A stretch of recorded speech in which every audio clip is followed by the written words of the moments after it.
Hey y'all, welcome back. Thanks so much for stopping by. It is currently June, which means warm weather, sunshine, fresh air, all that jazz, so you're probably spending more time outside. For those of us visually impaired though, we can have a love-hate relationship with the great outdoors, right? Especially the sun. I know for me personally, it can trigger some pretty mean headaches. So this week's upload is going to contribute to my ongoing playlist of Blind Mom Hacks. Be sure to tick down that description box down below, check it out for more links, more relevant information, and an overview of today's video. I'm going to share tips and hacks and just general things I do as a visually impaired person outside, as well as a visually impaired parent outside. So be sure to watch the full length of the video, guys, because you never know which gold nugget is going to stand out and work for you. Before we get to the good stuff though, if you are new to my channel, hey, welcome. My name is Cindy. I hope you gain value from today's video, and of course support the channel by hitting that, not only the like button, of course, we all love the like button, but as well the subscribe and notification bell for new content. So let's get started on today's tips and hacks. I try to always think creatively. So some of these hacks I've been doing for years and others for a few weeks. Mostly these first two, and that is because they involve a new personal item that we are all starting to carry with us, and that is the face mask. This first hack uses, of course, your face mask and a sports hat or baseball cap, whichever one you prefer using. This is an additional way of using your face mask to add another layer of sun protection. So how I do this is I will flip in my ear flaps, the straps that go around your ear. I'll tuck those in, and then I will put the fabric half over my hairline and the other half kind of draping over my forehead. Then I'll use my sports cap. This is looking hot and sexy, right? I'm sure. So I'll place my hat over that, holding it in place. You'll probably need to spend just a few seconds here adjusting it to kind of make sure it's in place. And then what I will do is flip it up like that. And this just adds an extra kind of under layer of sun protection, you know, when the sun is beaming kind of straight on at you. And you know, you don't want to constantly just keep looking down at the floor for your hat brim to catch all that light, right? So this just kind of is another under layer that protects some of that straight on beams. That way you can still look ahead. You're not looking down necessarily, but it's still catching that straight on light, if you will. If you're riding in the car and a passenger like I am, the sun will also sometimes beam in at an awkward angle on the right side of my face. So what I will do in this situation, of course, is just slide that mask right on over towards my ear, and you just adjust where you need to, of course. And here it just adds on like another inch or inch and a half or two, whatever you need, to catch that awkward beam that comes in right at your face in the car. This has just been a great handy way of using my mask when I don't need it, of course, to add an extra layer of sun protection. So let me know in the comments below, what do you think of this creative additional use for your face mask to protect your eyes? Number two, this one is a tip. When I was selecting my face mask for this year, I chose black, and let me tell you why. The last few years, my eyes have become more sensitive to the sun, as well as how other things reflect the sun back into my eyes. I am drawn by bright colors, and I like to wear bright color shirts and things like that. But when I do, the sun will often reflect off these shirts, adding additional eye stress, eye strain, and eye fatigue. I got to thinking, my mask that is going to be directly under my eyes is probably going to do the same thing. So as someone who is sensitive to the light, especially the reflections that can occur right into my eyes, I decided to go with a darker color, knowing it may be a little more hot in, those really warm temperatures that we're going to have this summer.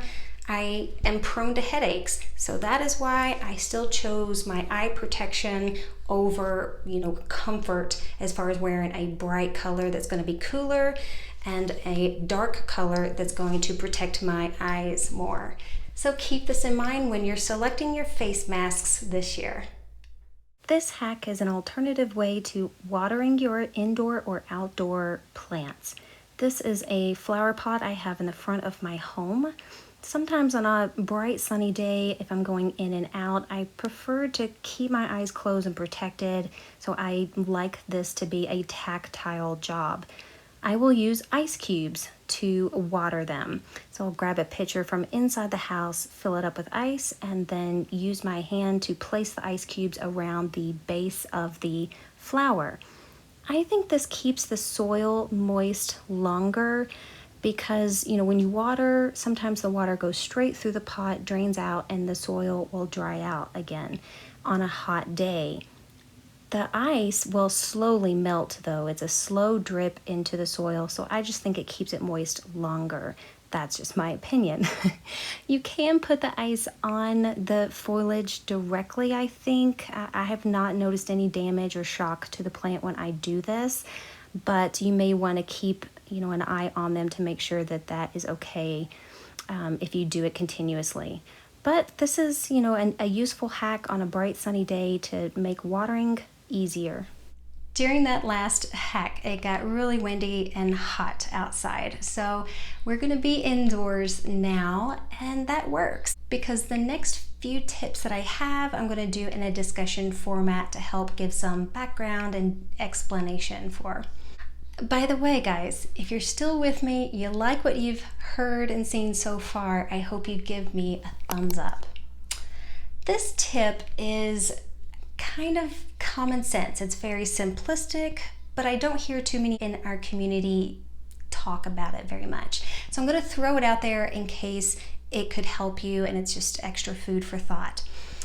And it is to always try to keep the sun to your back. And also be mindful of any harsh reflections that are popping up into your face. This is something for friends and family members to also be aware of. You can work as a team to help make sure that your eyes are protected and no eye stress, strain, fatigue, or headaches set in when you're trying to have a good time. For example, I can't tell you how many times I have sat down at a restaurant and the sun is like beaming at my face. And at times my husband and I have switched places and it's not a big deal, but there have been those occasions when I'm distracted by good company and conversation and I don't notice at first, and next thing you know, 30 minutes later, I don't feel well. I'm like, why am I getting a headache? Why do my eyes not feel well? And it's because, I've been staring at the sun for 30 minutes. So again, something to be mindful of. Another thing to keep in mind is reflections off of white tablecloths, plates, dishes, that kind of thing. All of those harsh reflections can come up off of the table and into our face while we are eating.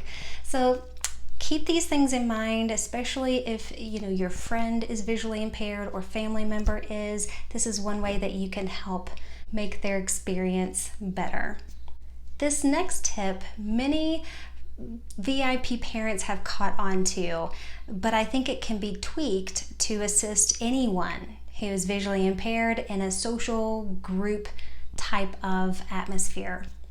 And it is to utilize bright colors or hats in group situations.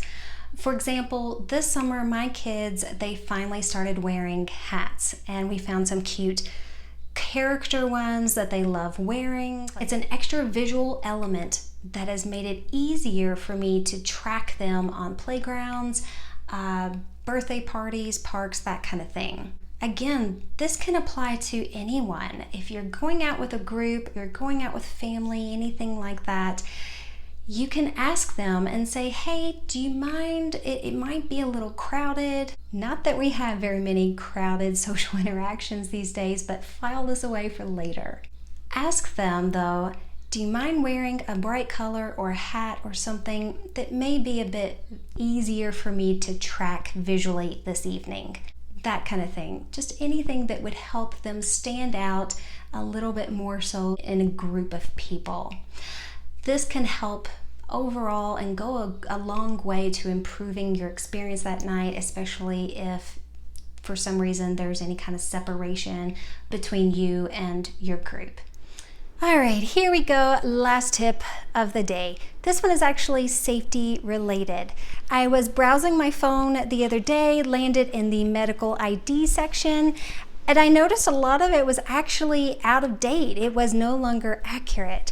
So before you get super busy this summer, you may want to find that section in your phone. You may have to look it up depending on, I'm not sure what device everyone has, but most smartphones have a medical ID section. And so find that, make sure it is up to date and reflects your current status. There's usually a section where you can manually input specific information about you. So if you are visually impaired, I encourage you to add that in your medical ID information, because in case of an emergency, that is relevant information that they will need to know.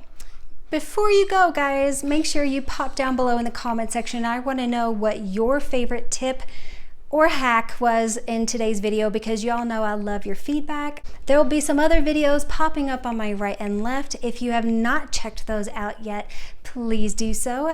Thank you all so much for watching. God bless you and yours. Take care.